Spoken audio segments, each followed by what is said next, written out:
नमस्कार दोस्तों। आज 23 अगस्त 2024 को यूपी पुलिस का जो पेपर हुआ है हम उसे हल करने जा रहे हैं। तो चलिए देख लेते हैं। पहला प्रश्न है हिंदी का। किसी एक में ही आस्था रखने वाला जो होता है उसके लिए कौन सा शब्द प्रयोग किया जाता है। यानी कोई भी व्यक्ति जो एक ही में आस्था रखता है। ऑप्शन दे रखे हैं यहाँ अनन्य, अनुत्तीर्ण, अनुमोदन और अनिकेत। तो दोस्तों इसका सही उत्तर जो है वो अनन्य होगा, पहला वाला ऑप्शन। दूसरा प्रश्न है निम्नलिखित में से प्रयुक्त प्रत्यय किस विकल्प में ठीक ठीक प्रदर्शित किए गए हैं। शब्द दे रखे हैं धमाका, लड़ाकू, उड़ाक और छिलका। यानी कि धमाका में, लड़ाकू में, उड़ाक में और छिलका में कौन कौन से प्रत्यय यूज किए गए हैं। तो दोस्तों धमाका में आका होगा, आका। लड़ाकू में आकू होगा, उड़ाक में आक और छिलका में का, क्योंकि छिल प्लस का जोड़ के छिलका बनेगा। तो इस तरह से जो पहला वाला विकल्प है आका, आकू, आक और का, दूसरे वाला प्रश्न का जो उत्तर होगा ये हो जाएगा। अगला प्रश्न है शुद्ध वाक्य का चयन कीजिए। 4 विकल्प हैं। पहला है मध्यकालीन युग में कलाओं की बहुत उन्नति हुई। दूसरा है इस समय मोहन की आयु 20 वर्ष है। तीसरा है वे चाहें भले ही क्यों ना आए पर तुम्हें आना होगा। चौथा है साहब ने कहा है कि किसी को अंदर न जाने दिया जाए। तो दोस्तों इसका जो सही उत्तर हो जाएगा वो दूसरा वाला होगा। इस समय मोहन की आयु 20 वर्ष है, ये वाला।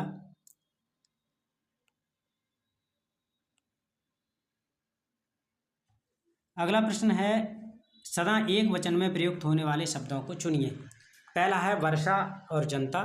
दूसरा है होश और लोग, बहुवचन में प्रयोग होते हैं सदैव।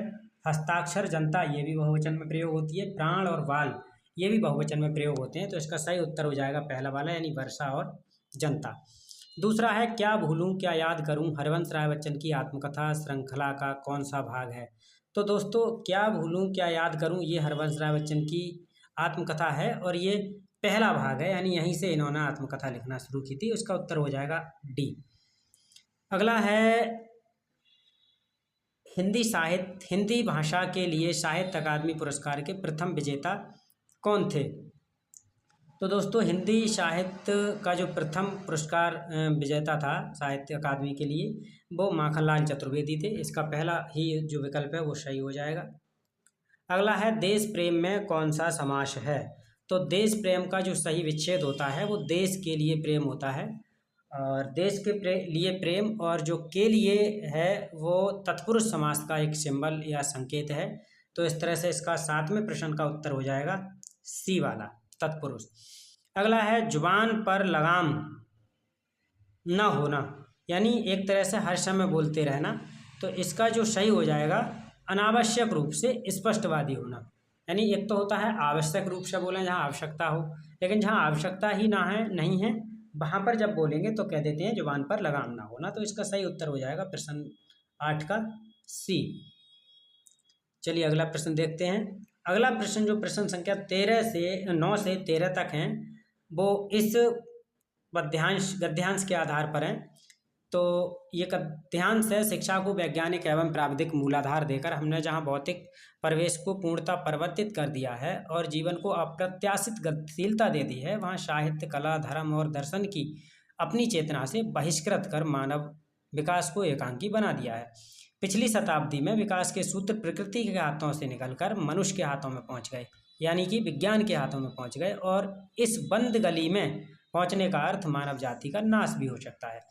इसलिए नैतिक और आध्यात्मिक मूल्यों को साथ साथ विकसित करने की आवश्यकता है, जिससे हमारे विज्ञान हमारे लिए भस्मासुर का हाथ न बन जाए।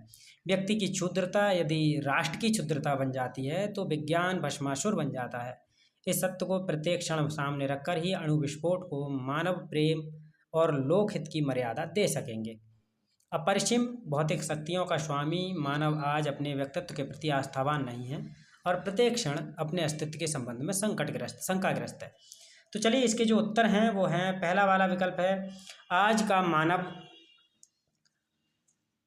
अपने व्यक्तित्व और अस्तित्व के प्रति शंकालु है। तो शंकालु क्यों है। पहला विकल्प है वह जो है विज्ञान की विध्वंसक शक्तियों से भयभीत है इसलिए शंकालु है, या मानव ईश्वर के प्रति आस्थावान नहीं रहा है इसलिए शंकालु है, वह सीमित भौतिक शक्तियों का स्वामी है इसलिए ये भी नहीं होगा, उसका आत्मविश्वास लुप्त होता जा रहा है इसलिए शंकालु है। तो इसका सही उत्तर होगा पहला वाला, क्योंकि वह जो है विज्ञान की विध्वंसक शक्तियों से भयभीत है। दूसरा है हमारी विज्ञान आधारित शिक्षा की सर्वाधिक महत्वपूर्ण देन क्या है। पहला है जीवन का एकांकी विकास, दूसरा है जीवन का अपरिसीम भौतिक विकास, तीसरा है जीवन का सर्वांगीण विकास और चौथा है गतिशील जीवन का प्रत्यावर्तन। तो इसका जो सही उत्तर है वो आपको ऊपर देख लेते हैं हम। विज्ञान आधारित से क्या हुआ है,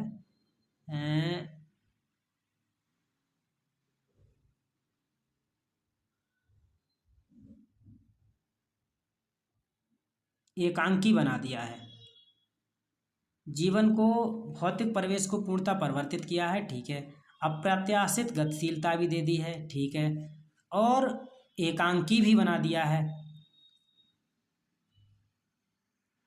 तो इसका जो है विकल्प जीवन का एकांकी विकास ये भी हो सकता है, और गतिशील जीवन का प्रत्यावर्तन, इसके दोनों ही उत्तर हो सकते हैं। अप्रत्याशित गतिशीलता दे दी है, इसका हमारे हिसाब से जो उत्तर होगा वो जीवन का एकांकी विकास होगा। और वैसे इसका प्रश्न का उत्तर जो है डी भी हो सकता है। अब ये तो ऑफिशियल आंसर की आएगी तभी ज़्यादा पता पड़ेगा। चलिए अगला प्रश्न है, मानव जीवन को भस्मासुर बनने से कैसे रोका जा सकता है। प्रकृति जगत का पूर्ण स्वामित्व प्राप्त करके, दूसरा है भौतिक जीवन मूल्यों का निर्धारण करके, तीसरा है नैतिक आत्मिक मूल्यों को विकसित करके, और चौथा है आपका मानव सभ्यता का विनाश करके। इसका जो सही उत्तर होगा वो तीसरा वाला हो जाएगा। नैतिक और आध्यात्मिक मूल्यों को हम विकसित कर लेंगे तो जो है मानव जीवन को भस्मासुर बनने से रोका जा सकता है। चलिए अगला प्रश्न देख लेते हैं। अगला प्रश्न है, आधुनिक मानव विकास को सर्वांगीण नहीं कहा जा सकता। जो आज का मानव का विकास हो रहा है उसे सर्वांगीण हम क्यों नहीं कह सकते। उसका सीधा सा उत्तर है जो कि गद्यांश में दिया है, क्योंकि साहित्य, धर्म, कला आदि जो है मानव चेतना में निर्वासित अब नहीं है। तो इसका पहला वाला जो विकल्प है ए, यही जो है सही हो जाएगा, ये वाला। अगला प्रश्न है, अणु विस्फोट को मानवतावादी की मर्यादा देना तभी संभव है जब व्यक्ति की। प्रश्न नंबर 13 का विकल्प देखते हैं हम। नंबर 1 है क्षुद्रता जब राष्ट्र की क्षुद्रता बन जाए, दूसरा है क्षुद्रता को राष्ट्र की क्षुद्रता न बनने दिया जाए, तीसरा है क्षुद्रता भावनाओं का उन्नयन हो, क्षुद्र भावनाओं का उन्नयन हो, और चौथा है उदात्त भावनाओं को विकसित किया जाए। तो इसका जो सही उत्तर होगा वो ऑप्शन बी होगा, यानी कि क्षुद्रता को जो है राष्ट्रीय क्षुद्रता न बनने दिया जाए तो जो है किया जा सकता है। अगला प्रश्न है प्रश्न नंबर 14, निम्नलिखित में से कौन से शब्द में उपसर्ग नहीं है। नहीं वाला पूछा है। तो प्रभाव में प्र जो है उपसर्ग होता है, अपवाद में अप और पराजय में पर। ओढ़ना शब्द में कोई उपसर्ग नहीं होता है, तो चौथा वाला विकल्प सही हो जाएगा। अगला है प्रेम सागर के रचनाकार, लल्लू लाल, बी सदल मिश्र, तीसरा उस्मान और चौथा सुंदर लाल। तो लल्लू लाल जो है प्रेम सागर के रचनाकार हैं। इस तरह से पहला वाला जो विकल्प है वो सही हो जाएगा। अगला प्रश्न है, अनावर्त शब्द का समभिन्नार्थक क्या होगा। तो पहली बात तो अनावर्त का मतलब होना चाहिए, अनावर्त का मतलब होता है चारों ओर से ढका हुआ होना। तो जो सही इसका उत्तर होगा जिसे दोहराया ना जा सके, यानी बी जो है इसका उत्तर हो जाएगा, बी इसका उत्तर होगा। अगला है, निम्नलिखित में से कौन सा शब्द पुल्लिंग है। तो क्षमा और घटना और रीति, यानी ऑप्शन बी और सी और डी, ये जो है सदैव एक वचन होते हैं, वो स्त्रीलिंग होते हैं, लेकिन क्षेत्र जो होता है वो सदैव पुल्लिंग होता है। तो प्रश्न 17 का विकल्प ए सही होगा। अगला है प्रश्न नंबर 18, वह आई तो मेरी चिट्ठी उसे दे देना, जो है इस वाक्य में कौन सा काल है। तो वह आई तो, ये एक संभावना दिखाई जा रही कि आए तो दे देना, नहीं आए तो कोई बात नहीं। और जहाँ संभावना होती है तो वहाँ संभाव्य वर्तमान हो जाएगा, यानी कि ऑप्शन तीसरा जो है इसका सही हो जाएगा। अगला है अशौच और अशौच अशोच और असौच शब्द युग्म का सही विकल्प यानी उत्तर चुनिए।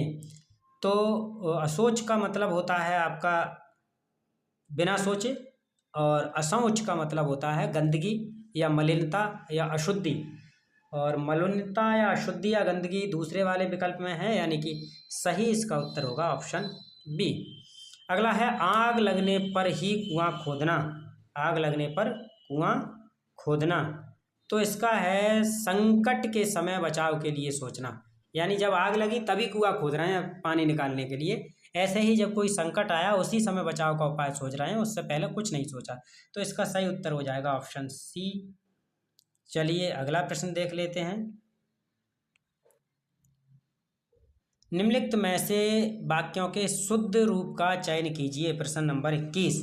तो प्रश्न नंबर 21 में शुद्ध रूप होगा भारत में अनेक जातियां हैं। दूसरा है भारत में अनेक जाति है। अनेक जाति, जहाँ अनेक आ गए वहाँ बहुवचन हो गया, तो जाति नहीं होगा, जातियाँ हो जाएगा, ये अशुद्ध होगा।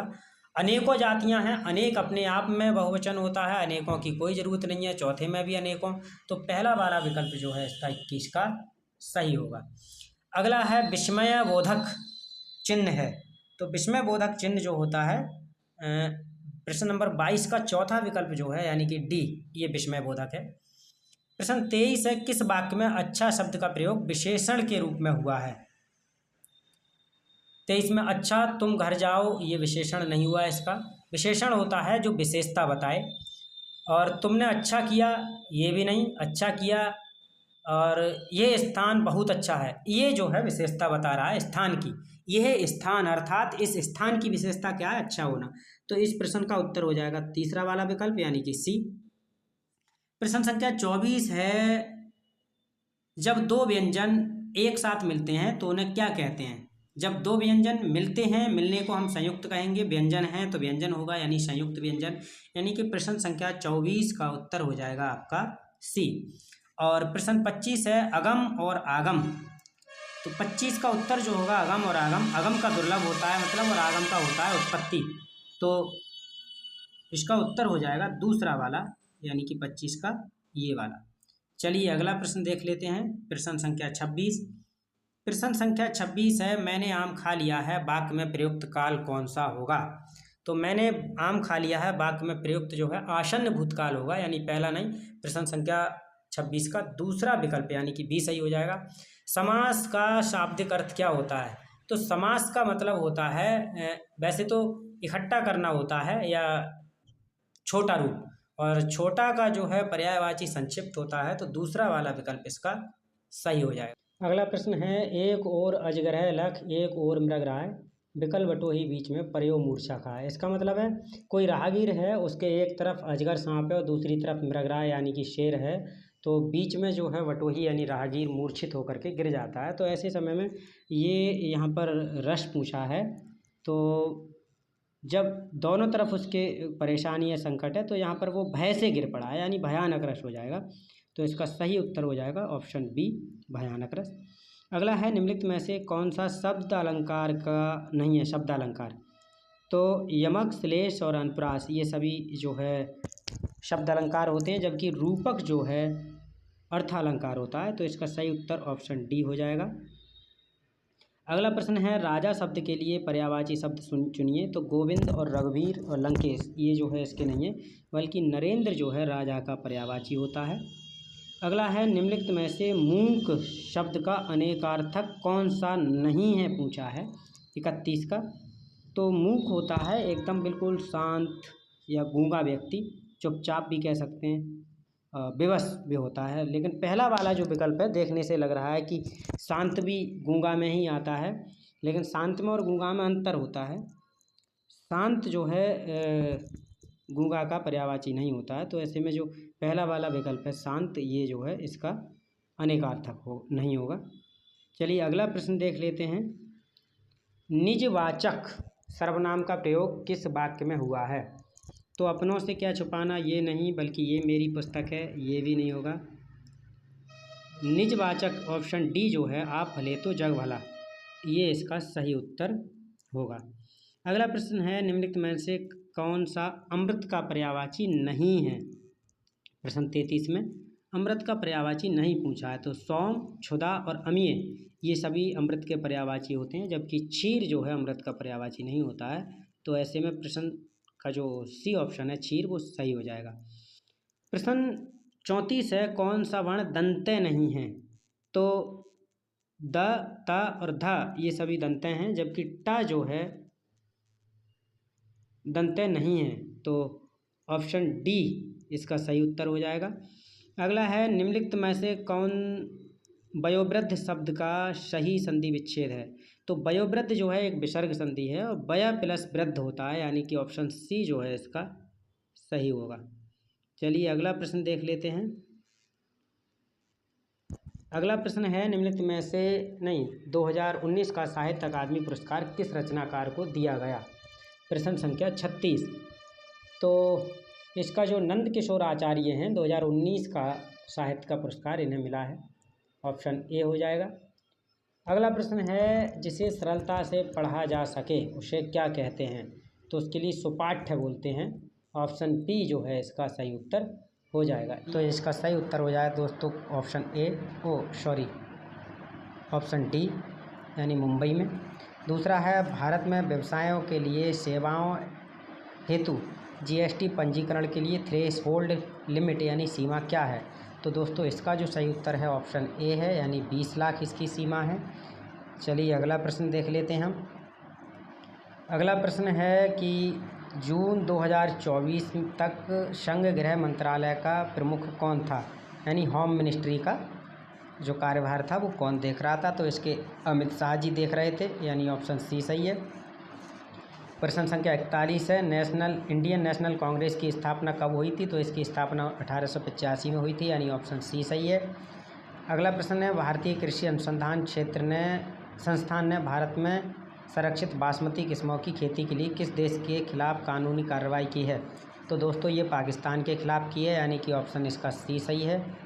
चलिए अगला प्रश्न देख लेते हैं। अगला प्रश्न है, कौन सा भारतीय राज्य अपनी अनूठी बार्ली चित्रकला के लिए जाना जाता है? प्रश्न संख्या 43। तो दोस्तों ये मध्य प्रदेश जाना जाता है, यानी कि ऑप्शन बी इसका जो है सही हो जाएगा। अगला है, चिकनकारी एक पारंपरिक कढ़ाई शैली है और चिकनकारी के लिए कौन प्रसिद्ध है? तो दोस्तों ये लखनऊ प्रसिद्ध है, यानी ऑप्शन ए सही होगा। महासागरीय अम्लीकरण का प्राथमिक कारण क्या है? तो दोस्तों इसके लिए कार्बन डाइऑक्साइड होती है, यानी कि ऑप्शन ए सही हो जाएगा। चलिए अगला प्रश्न देख लेते हैं। प्रश्न संख्या 46 है, उपयोगकर्ताओं के बीच लगातार संचार को प्रोत्साहित करने के लिए किस सोशल मीडिया प्लेटफार्म ने स्ट्रीक्स जो है नामक सुविधा दी है? तो दोस्तों ये स्नैपचैट ने दी है, यानी ऑप्शन ए सही हो जाएगा। अगला है, पल्लव राजवंश की राजधानी कहाँ थी? प्रश्न संख्या 47।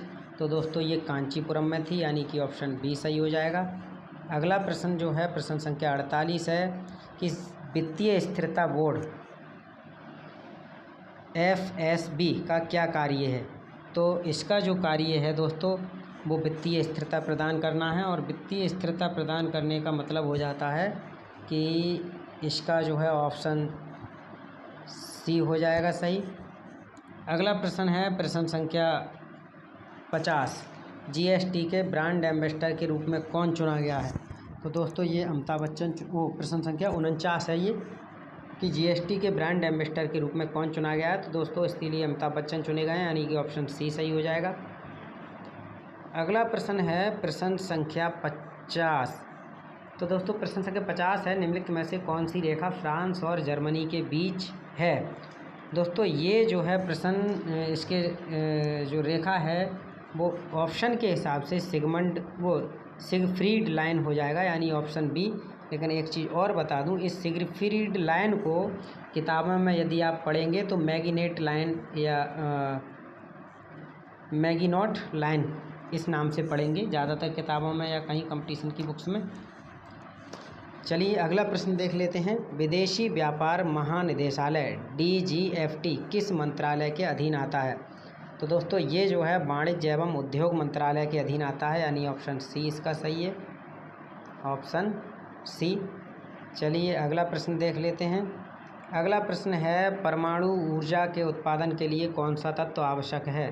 तो परमाणु ऊर्जा के उत्पादन के लिए दोस्तों यूरेनियम बहुत ज़रूरी होता है, ऑप्शन सी सही हो जाएगा। और है अगला प्रश्न संख्या 53, द स्कारलेट लेटर किसने लिखा था? तो प्रश्न संख्या जो 53 का इसका उत्तर हो जाएगा नथानियल हाथॉर्न यानी कि ऑप्शन सी इसका सही उत्तर हो जाएगा। और अगला प्रश्न है अफ्रीका के आर पार दौड़ लगाने वाले पहले व्यक्ति कौन थे? तो इसका उत्तर दोस्तों हो जाएगा रासुकुक या फिर हार्ड्रेस्ट गीजर। इस तरह से इनका रस्कुक यानी कि ऑप्शन सी सही है इसका उत्तर। और इसका कहीं कहीं जो दूसरा जो है नाम हार्डेस्ट गीजर भी मिलता है। चलिए अगला प्रश्न देख लेते हैं। अगला प्रश्न जो है प्रश्न संख्या 55, प्रायद्वीपीय भारत की सबसे लंबी नदी का नाम? तो ये दोस्तों गोदावरी नदी है और इसकी जो कुल लंबाई है 1465 किलोमीटर है, यानी ऑप्शन बी हो जाएगा। अगला है NHRC का पूरा नाम क्या है? तो NHRC का जो पूरा नाम है दोस्तों वो नेशनल ह्यूमन राइट्स कमीशन है, यानी कि बी वाला जो ऑप्शन है वो बिल्कुल सही होगा। चलिए अगला प्रश्न देखते हैं। अगला प्रश्न है कि वर्ष 1985 को कौन सा वर्ष घोषित किया गया था? तो इसे दोस्तों महिला वर्ष के रूप में घोषित किया गया था, यानी कि ऑप्शन डी। अगला है 58 है कि ये खाली जगह है। अनुसान विधियाँ उत्तरदाताओं की प्रतिक्रियाओं के आधार पर उनसे गहन और आगे की पूछताछ करने में सहायता करती है। तो इसका दोस्तों उत्तर एक्शन हो जाएगा, यानी कि क्रिया रिसर्च। चलिए अगला प्रश्न है कि BRI का पूरा नाम क्या है? तो इसका दोस्तों बेल्ट एंड रोड इनिशिएटिव है, यानी कि ऑप्शन ए इसका जो है सही उत्तर होगा। अगला प्रश्न है विशिष्ट व्यक्तियों के उस संगठन को सुरक्षा के खतरे में डालने की कोशिश करता है जिसके लिए वे काम करते हैं। प्रश्न संख्या 60, तो दोस्तों इसका उत्तर सी हो जाएगा स्नीकिंग। अगला प्रश्न है प्रश्न संख्या 61, पहली बार राष्ट्रीय कृषि नीति की घोषणा कब की गई या कब घोषित हुई? तो दोस्तों ये 2000 में हुई थी, जुलाई 2000 में, और 28 जुलाई ये वाला ऑप्शन है, 28 जुलाई के दिन घोषित हुई थी 2000 में।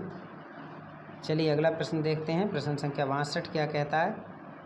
प्रश्न संख्या 62 है वर्ष के अंतर्राष्ट्रीय मानवाधिकार कानून के प्रवर्तन के लिए संयुक्त राष्ट्र मानवाधिकार आयोग को संयुक्त राष्ट्र मानवाधिकार परिषद प्रतिस्थापन यानी रिप्लेस किया गया था 2006 में हुआ था, यानी कि ऑप्शन ए इसका जो है सही उत्तर है। अगला है भारत के किस पड़ोसी देश को थंडर ड्रैगन की भूमि के नाम से जाना जाता है? तो भूटान को जाना जाता है, यानी ऑप्शन डी सही है। अगला प्रश्न है निम्न में से कौन सा सोशल मीडिया प्लेटफार्म नहीं है? तो दोस्तों इंस्टाग्राम, ट्विटर, फेसबुक सभी हैं, गूगल जो है इसमें नहीं है, यानी ऑप्शन डी। अगला है नोएडा उत्तर प्रदेश के किस जिले में आता है? दोस्तों ये गाजियाबाद में आता है, यानी कि ऑप्शन बी। अगला है विश्व डाक दिवस कब मनाया जाता है? 66वां प्रश्न है। तो दोस्तों ये 9 अक्टूबर को मनाया जाता है, यानी कि ऑप्शन इसका सी सही होगा। चलिए अगला प्रश्न देख लेते हैं। प्रश्न संख्या 67, प्रश्न संख्या 67 का जो दोस्तों उत्तर है वो BNP है, यानी कि ऑप्शन बी सही है। क्रोएशिया की राजधानी जो है दोस्तों 68 नंबर का उत्तर जाग्रेब है, यानी कि ऑप्शन ये वाला बी सही है। अगला प्रश्न देखते हैं। GS का अगला प्रश्न है प्रश्न संख्या 69, आतंकवाद से लड़ने में सूचना साझा करना किन तरीकों से महत्वपूर्ण हो जाता है? तो इसका पहला वाला जो ऑप्शन है ये बिल्कुल सही हो जाएगा। अगला प्रश्न है 1946 में जब डिमॉन्स्ट्रेटाइजेशन हुआ था यानी विमुद्रीकरण, उस समय भारत के गवर्नर कौन थे? तो उर्जित पटेल, डी सुब्बा राव और शक्तिकांत दास, ये सभी बाद के हैं। चिंतामण द्वारकानाथ देशमुख, ये इसका सही उत्तर हो जाएगा। अगला प्रश्न देख लेते हैं। भारतीय संविधान का कौन सा भाग राज्य के नीति निर्देशक तत्वों से संबंधित है? तो इसका जो सही उत्तर ज़्यादा सटीक भाग 4 है, वैसे इसका कुछ अंश भाग 3 में भी आता है। अगला प्रश्न है 72वां कि ए लाइफ मिसस्पेंट किसके द्वारा लिखी गई? तो दोस्तों ये सूर्यकांत त्रिपाठी निराला के द्वारा लिखी गई, यानी ऑप्शन डी सही है। अगला है 73वां आसमान के नीलेपन का मुख्य कारण क्या है? तो इसके नीलेपन का कारण जो है प्रकाश का प्रकीर्णन होता है यानी बिखराव। तो ऑप्शन ए जो है सही है। अगला हो जाएगा प्रश्न संख्या 74। रमन सुब्बा राव जिनका हाल ही में निधन हो गया वो किससे संबंधित थे? तो रमन सुब्बा राव दोस्तों क्रिकेटर थे और ये इंग्लैंड के थे या इंग्लैंड की तरफ से खेलते थे। अगला प्रश्न है कि निम्नलिखित में से किस प्रकार का प्रदूषण संवर्ध यानी त्वरित यूट्रोफिकेशन है? तो दोस्तों ये जल प्रदूषण से होता है यानी ऑप्शन डी। समान दर पर चक्रवृद्धि ब्याज वार्षिक रूप से संयोजित ब्याज ज्ञात करना है। तो इसका दोस्तों उत्तर ऑप्शन जो है 2522 सही है यानी कि सी सही है। अगला प्रश्न है कि 12 फरवरी 2022 से 11 फरवरी 2023 तक यानी एक वर्ष का 15% की दर से 73,000 पर साधारण ब्याज क्या होगा? तो दोस्तों इसका 10,950 होगा यानी कि ऑप्शन सी सही हो जाएगा। अगला प्रश्न है 475 अंकित छूट और 475 अंकित मूल्य पर 15% की छूट पर जूते की एक खरीद पर कितनी छूट देनी होगी? तो दोस्तों ये 71 रुपया 25 पैसे बनेगी यानी ऑप्शन ए सही होगा। अगला प्रश्न है कि एक दुकानदार वस्तु के अंकित मूल्य पर पहले 10% की छूट देता है लेकिन छूट वाले मूल्य पर 8% की बिक्री कर लगाता है। यदि ग्राहक बिक्री कर सहित मूल्य के रूप में 34,020 रुपये का भुगतान करता है तो अंकित मूल्य क्या होगा? तो दोस्तों इसका जो अंकित मूल्य है वो 35,000 हो जाएगा यानी ऑप्शन सी सही है। अगला है यदि x और 1/x यहाँ पर x नॉट इक्वल टू 0 का औसत m है तो x² + 1/x का औसत क्या होगा? तो इसका जो उत्तर हो जाएगा 2m² - 1 हो जाएगा यानी कि ऑप्शन ए इसका बिल्कुल सही है। अगला है 9 क्रमागत संख्याओं का औसत 132 है तो पहली और अंतिम संख्या का अंतर क्या होगा? तो इसका 16 होगा यानी ऑप्शन ए सही है। अगला प्रश्न है चावल के प्रति किलोग्राम मूल्य में 25% की वृद्धि के परिणामस्वरूप एक व्यक्ति 1200 में 6 किलोग्राम कम चावल खरीद पाता है तो चावल का प्रति किलोग्राम प्रारंभिक मूल्य क्या होगा? तो इसका जो है 40 होगा यानी ऑप्शन सी सही है। अगला है इसका बी उत्तर सही हो जाएगा 0.05। अगला है 84वां प्रश्न 4, 6, 7, 8 और 9 से विभाजित होने वाली और प्रत्येक स्थिति में 3 शेष बचने वाली संख्या। तो दोस्तों इसका जो है 84 का इसका क्या करेंगे हम सबका लासा निकालेंगे। लासा निकालने के बाद उसमें 3 और जोड़ देंगे तो इस तरह से इसका 507 उत्तर आ जाएगा यानी कि ऑप्शन बी सही है। अगला प्रश्न है 30 टेबलों का लागत मूल्य 40 टेबलों के क्रय मूल्य के बराबर है तो हानि का प्रतिशत पूछा है। तो हानि का प्रतिशत 25% हो जाएगा ऑप्शन ए सही है। अगला प्रश्न है एक फल विक्रेता कुछ संतरे 10 रुपये में 4 की दर से उतने ही संतरे 10 रुपये में 5 की दर से खरीदता है और बाद में वह सभी संतरों को 20 रुपये में 9 की दर से बेचता है तो उसकी लाभ हानि का प्रतिशत। तो इसका ऑप्शन बी सही होगा 1 सही 19/81 का हानि हो जाएगी। अगला प्रश्न है 2 प्रकार के चावल की दर 11 रुपये प्रति किलोग्राम और 21 रुपये प्रति किलोग्राम है। 17 रुपये प्रति किलोग्राम की दर से एक मिश्रण प्राप्त करने के लिए 2 प्रकार के चावलों का अनुपात क्या होगा? तो इसका जो सही उत्तर होगा 87 का वो हो जाएगा आपका 2:3 यानी कि ऑप्शन डी सही है बिल्कुल। अगला है 12.5% की दर से एक धनराशि कितने समय में दुगनी हो जाएगी? तो ये दोस्तों 8 साल में हो जाएगी ऑप्शन सी सही है।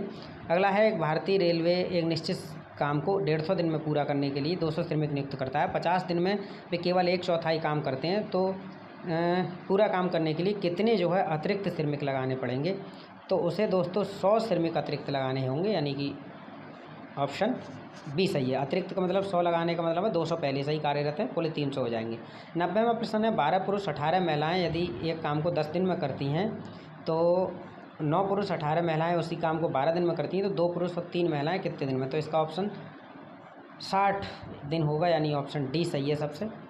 चलिए अगला प्रश्न है 2 रेलगाड़ियाँ क्रमशः 59 किलोमीटर प्रति घंटा और 32 किलोमीटर घंटा की चाल से चलती हैं तो धीमी गति से चलने वाली गाड़ी में एक व्यक्ति बैठा है और 16 सेकंड में पार करा जाता है तो तेज़ गति से चलने वाली गाड़ी की लंबाई पूछी गई है तो इसका उत्तर 120 मीटर होगा ऑप्शन सी सही है। अगला प्रश्न है 67 मीटर लंबी ट्रेन को 10 सेकंड में 33 मीटर लंबी सुरंग को पार करती है ट्रेन द्वारा 65 मीटर लंबे प्लेटफार्म पर खड़े व्यक्ति को पार करने में लगने वाला समय। तो इसका ऑप्शन बी सही होगा। अगला प्रश्न है, निखिल और नीतू की आय 2:1 में है। वे 5:3 के अनुपात में खर्च करते हैं, 4:1 के अनुपात में बचत करते हैं। यदि निखिल और नीतू दोनों की कुल मिलाकर मासिक बचत 10,000 रुपये है तो उनकी मासिक आय कितनी होगी? तो इनकी मासिक आय हो जाएगी 28,000 14,000, यानी कि ऑप्शन 14 वो बी सही है। 94 में है, एक परीक्षा में एक छात्र को अधिकतम 20% अंक प्राप्त करता है, वह 5 अंकों से अनुत्तीर्ण होता है, और अन्य छात्र जो अधिकतम 30% स्कोर प्राप्त करते हैं 20 अंक अधिक प्राप्त करते हैं। उत्तीर्ण होने के लिए तो 55 अंक जरूरी बनते हैं, यानी कि इसका मतलब पासिंग मार्क हो गया 55 अंक, और 55 अंक जो है पासिंग मार्क का मतलब होता है 55 अंक 20% हैं किसके? तो 22% के हो जाएंगे, ऑप्शन ए। अगला है, श्रृंखला में गलत कौन सी है? तो इसमें गलत जो है दोस्तों 21 है, यानी ऑप्शन सी गलत है। अगला है 96, इसमें क्यूब की संख्या यानी घनों की संख्या पूछी है, तो इसमें घनों की संख्या दोस्तों 24 हो जाएगी, ऑप्शन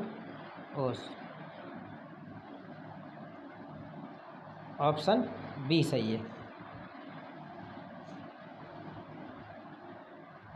अगला है, विषम को चुनिए 97 में, तो विषम जिसमें एजेड है, यानी कि ऑप्शन बी सही है इसका भी। अगला है, आकृति का दर्पण प्रतिबिंब ज्ञात कीजिए, तो इसका जो दर्पण प्रतिबिंब है 98 का, वो ये सही से देख लेते हैं हम, इसका डी बनेगा, यानी कि ऑप्शन ये वाला। अगला प्रश्न देख लेते हैं, सादृश्यता का क्वेश्चन है ये। अंतरिक्ष यात्री अंतरिक्ष यान में बैठता है, ऐसे ही गोताखोर जो है पनडुब्बी में बैठेगा, यानी कि ऑप्शन बी सही हो जाएगा। अगला है, एक सिलेंडर को उसके अक्ष में, तो इसका जो है उत्तर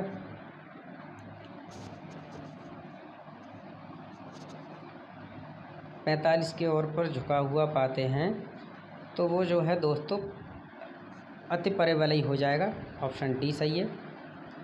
अगला प्रश्न है, यदि कैट को किसी कोड में DBU लिखते हैं तो डॉग को क्या लिखेंगे? तो इसको डॉग को जो दोस्तों लिखेंगे वो EPH, यानी कि डी सही है इसका उत्तर। चलो अगला प्रश्न है, आकृति में त्रिभुजों की संख्या पूछी है, तो त्रिभुजों की जो संख्या है इसमें दोस्तों 16 होगी इसमें, ऑप्शन सी सही है। अगला है, निम्नलिखित में कौन सा सेट महिलाओं, माताओं और माता पिता के बीच के संबंध को दर्शाता है? तो इसका जो सही उत्तर हो जाएगा ए हो जाएगा दोस्तों। बीच वाला जो सेट है वो महिलाओं के लिए दर्शाएगा, और साइड के दोनों के जो है माता को और पिता को। अगला सादृश्यता का क्वेश्चन है 104, दस्ताने हाथ में पहने जाते हैं, तो मौजे बहुत सरल प्रश्न है, पैर में पहने जाएंगे। अगला प्रश्न है कि 6 सदस्यों के परिवार में ABCD, और ये इसका जो उत्तर होगा 105 वाले का दोस्तों माँ होगा, पहला वाला सही है। अगला है, 3 क्रमागत सम संख्याओं का योगफल 78 है, तो दूसरी सबसे बड़ी संख्या क्या होगी? तो इसका उत्तर दोस्तों 26 होगा। इसकी जो तीनों संख्याएं 24, 26, 28 होंगी, और दूसरी हो जाएगी ये। चलिए अगला प्रश्न है 107, अनीस की ओर इशारा करते हुए महिला ने कहा कि उसकी माँ मेरी माँ की इकलौती बेटी है, तो किस प्रकार का संबंध है? तो वो जो है माँ का संबंध है इसमें, ऑप्शन बी सही हो जाएगा। अगला है, असमान संख्या ज्ञात करना है, असमान संख्या 108 में, तो 8 और 27 है, ऑप्शन बी सही है। अगला है 109 में, इसका दोस्तों बी सही होगा, और 110 इसका जो दोस्तों है वो ऑप्शन बी सही होगा, और 111 इसका दोस्तों उत्तर 111 का सी सही हो जाएगा। 112 कोड इतने इतने के जो है ABCD में दर्शाया गया है, तो इनका मान क्या होगा 112 का, ये मान लगा के देख लेंगे हम, और इसका उत्तर जो है 2 होगा, यानी कि ऑप्शन ए बिल्कुल सही है। 113 क्वेश्चन, इसकी अगली संख्या क्या आएगी? तो ये 2160 आएगी दोस्तों, यानी ऑप्शन ए। 114वां प्रश्न है दोस्तों, और ये 10 मीटर जो है होगा इसका उत्तर, यानी ऑप्शन सी सही है इसका। पाई चार्ट वाला अगला क्वेश्चन है, और पाई चार्ट वाले में इसमें 399 उत्तर होगा, यानी ऑप्शन सी सही होगा। दोस्तों हल करने में यहाँ थोड़ा समय लगेगा, इसलिए मैं जल्दी जल्दी निकाल रहा हूँ। पहले हल करके मैंने अलग से देख लिए हैं।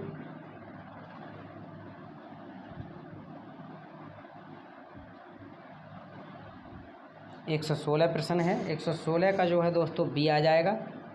आप कहेंगे कि ये तो सब करते जा रहे हैं, मैंने अलग करके सब देख लिए हैं, उसके बाद मैं वीडियो अपलोड कर रहा हूँ। यहाँ पर करने के लिए बहुत समय लग जाएगा।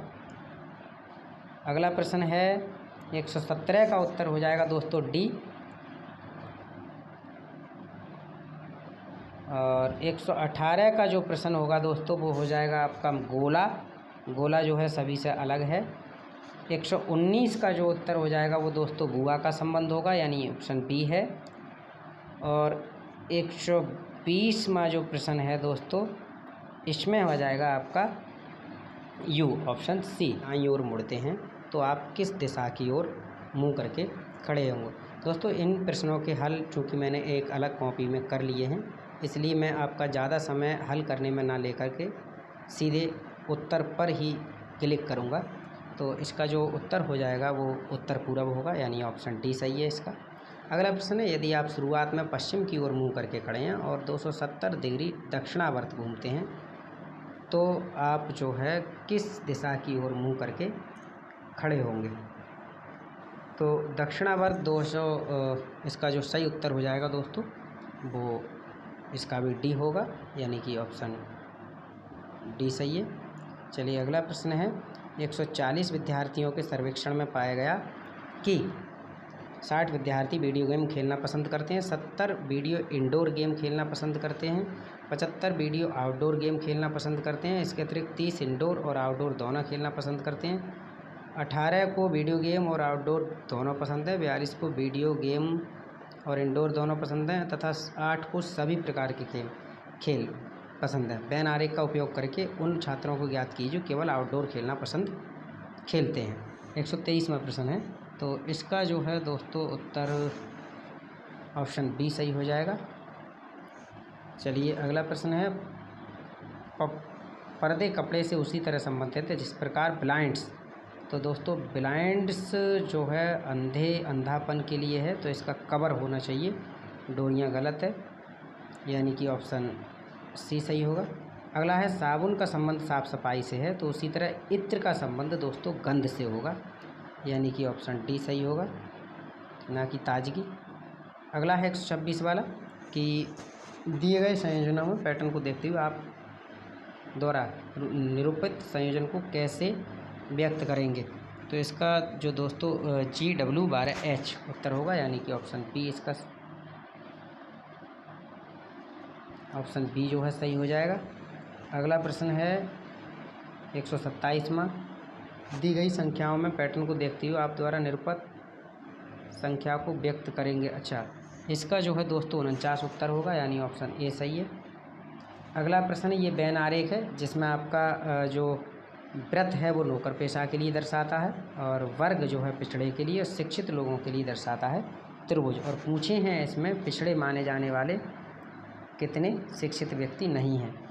तो जो दोस्तों इसका उत्तर हो जाएगा, यानी पिछड़े तो हैं लेकिन शिक्षित नहीं है। शिक्षित मतलब त्रिभुज का कोई हिस्सा नहीं होना चाहिए। तो ये दोनों मिल जाएंगे, 17 और 5 22, यानी कि ऑप्शन डी इसका करेक्ट आंसर होगा। अगला उत्तर हो जाएगा आपका, श्रृंखला में लुप्त ए बी संख्याएँ ज्ञात कीजिए। इसमें 2 संख्याएँ ज्ञात लुप्त हैं, ए और बी। और ए और बी, ए हो जाएगी आपकी 64 और बी हो जाएगी 100। तो बी ए का मान पूछा है जोड़ करके 164 हो जाएगा, यानी कि ऑप्शन सी सही है। प्रश्न संख्या जो 130 है उसका उत्तर आपका ऑप्शन ब्लूप्स सही हो जाएगा, बी।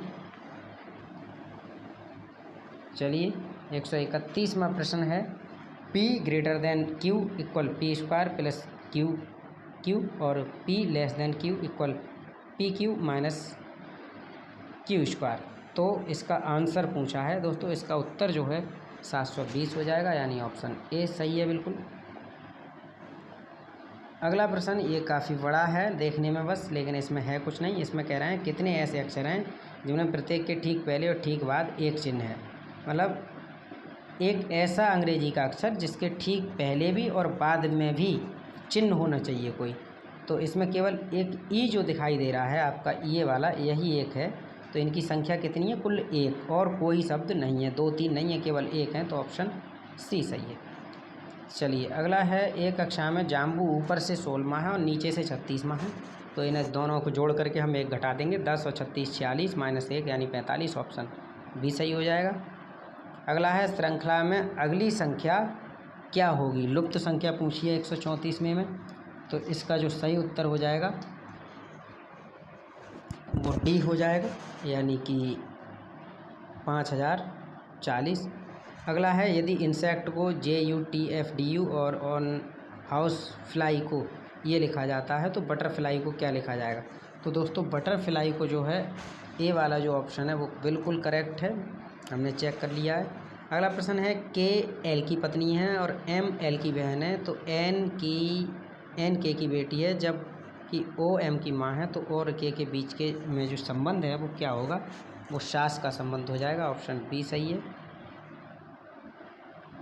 अगला प्रश्न 136 37वां, यदि 95 47 4 को KGFIF लिखा जाता है तो 82 143 को क्या लिखा जाएगा?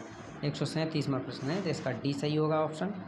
चलो अगला है, बाई एक्स के पूरब में है जो जेड के उत्तर में है। यदि पी जेड के दक्षिण में है तो पी वाई के किस दिशा में है?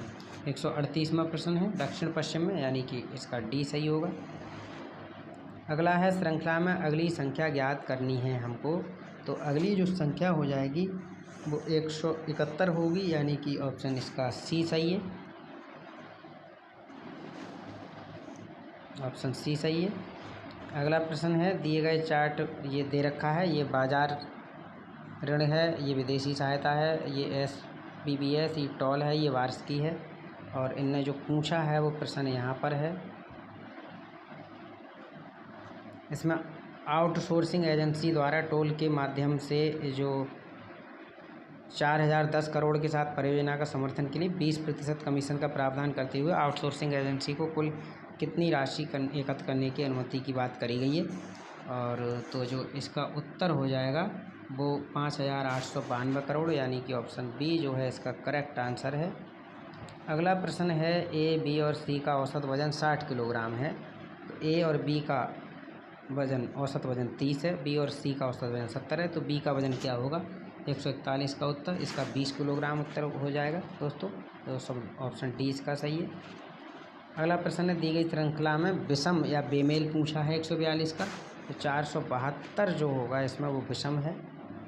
और अगला प्रश्न है, एक बस 50 किलोमीटर प्रति घंटा की गति से 250 किलोमीटर की दूरी तय करती है, पूरी यात्रा की दूरी तय करने में कितना समय लगेगा? 143 में। तो दोस्तों इसके लिए 5 घंटा लगेगा। ऑप्शन बी बिल्कुल करेक्ट है। अगला प्रश्न, निम्नलिखित अनुक्रम में लुप्त संख्या कौन सी है? 144 में। 144 का जो उत्तर 2160 होगा, यानी ऑप्शन इसका भी बी सही हो जाएगा।